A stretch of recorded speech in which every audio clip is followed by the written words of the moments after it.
يا مساء الفل والجمال عليكم. ان شاء الله النهارده هنقول اخبار اهلاويه لكل عشاق النادي الاهلي.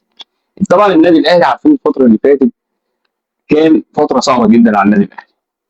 طيب الموسم الجديد اللي احنا هنبدا فيه ان شاء الله هتلاقي في النادي الاهلي تعديلات كتير، هتلاقي ناس ماشيه وهتلاقي ناس جايه النادي الاهلي، واولهم محمد الامين. هتقول لي مين محمد الامين؟ اقول لك محمد الامين لاعب جزائري بيلعب في نادي برادو، واللاعب مهاجم جامد جدا. طيب المهاجم ده يا جماعه هو 20 سنه، عنده 20 سنه ومتالق جدا جدا مع فريقه، ورغم ان فريقه نزل درجه ثانيه، بس اللاعب هداف كبير وليه مستقبل جامد، واحتمال كبير جدا نشوفه الموسم الجاي مع النادي الاهلي. اللاعب اسمه محمد الامين، ان شاء الله هتشوفوه مع النادي الاهلي الموسم الجاي وهيكسر الدنيا. انا خبر تاني بقى، ترب المدير الفني للنادي الاهلي. طيب في مشكله عند الاهلي، في مشكله، بدل المشكله مشكلتين كمان.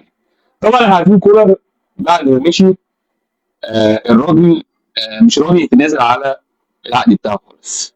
طيب كولر مازال بياخد كل شهر آه العقد بتاعه، يعني كولر وهو قاعد في البيت بياخد العقد بتاعه. طب نبص لتروب بقى. تروب دلوقتي في مشكله عند النادي الاهلي، نفس اللي هيحصل مع كولر هيحصل مع تروب. هتقول لي ازاي؟ اقول لك الراجل بكل ثقه بعت للنادي الاهلي. طب عايز ايه من النادي الاهلي؟ بعت للنادي الاهلي الخطه الجديده اللي هيمشي بيها السنه الجايه. طب انت شايف ايه كاهلاوي؟ انت حابب المدرب ده ان هو يكمل، او مجلس الاداره حابب ان هو يكمل؟ مش عارف. بس عايز اقول لكم ان تروب دلوقتي رمى الكوره في ملعب الاهلي. يعني ايه بقى؟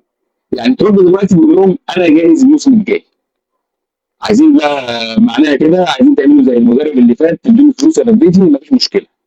طيب تروب دلوقتي كمان يا جماعه عايز اقول لكم اني كتب قائمه كبيره للراحلين على النادي الاهلي، وقائمه كبيره للناس اللي عايزه في النادي الاهلي. يعني رسمي نظم فهمي، تروب بيقول لكم انا موجود في النادي الاهلي. الايام الجايه دي هنعرف ان شاء الله باذن الله تروب موجود ولا مش موجود، هنعرف كل حاجه. بس الراجل مبدئيا بعت خطه الموسم الجديد. ان شاء الله تروب هيرجع يوم 22 الشهر الجاي علشان خاطر يبدا اول مرة للنادي الاهلي الموسم الجديد. ومعانا بقى خبر اهلاوي اخير هيفرح الاهلاويه طبعا. بالنسبه للاعب حمزه عبد الكريم. حمزه عبد الكريم طبعا كان بيلعب في ناشئين النادي الاهلي وظهر في الفريق الاول، بس ما خدش فرصته الكامله. لكن حمزه عبد الكريم جاله عرض من برشلونه، والحمد لله رب العالمين قدر يروح برشلونه ومكسر الدنيا. طب تعالى ما اقول لك بقى الجديد ان برشلونه باعت للاهلي عايز يفعل عقد حمزه عبد الكريم.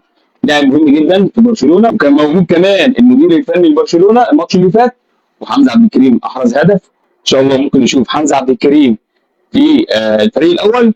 طبعا ممكن نشوف الفريق الاول. كل التوفيق لحمزه عبد الكريم وكل اللي يطلع من النادي الاهلي او الزمالك او اي فرقه مصريه، الواحد يبقى فخور ان هو طالع من وسط الفرقه ديت، وفخر مصر طبعا. وان شاء الله حمزه عبد الكريم نشوفه في الفريق الاول ومكسر الدنيا باذن الله. وفي اخر الفيديو معايا ما تنساش بقى تعمل المتابعه لو انت مش متابعني، وتضغط اللايك من تحت وتكتب تعليقك على تروب. هل تروب يرحل ولا تروب يقعد الموسم الجاي؟ سلام.